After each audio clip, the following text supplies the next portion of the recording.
If we think of it in another context, I remember one of the elderly men in the church in Exeter where I was for a number of years, and he got dementia, and I would visit him, and apparently I was Andrew and had started a hairdressing shop with him back in 1947. You may have realised I'm not. But actually being there was important. Just being. Just listening.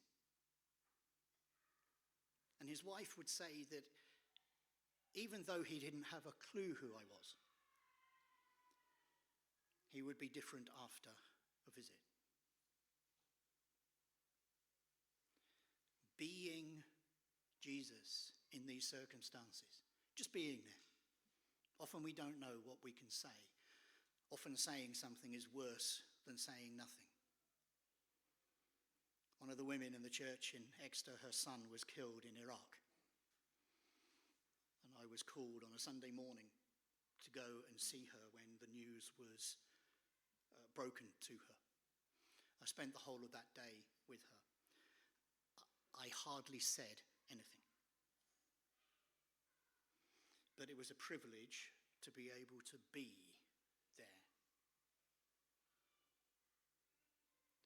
And that's what it means for God to have become a human being. He is with us. Christmas again. Emmanuel. God with us. And the example that Jesus gives is an example that we can follow. Being with people can be the most important thing that we do. Linked with that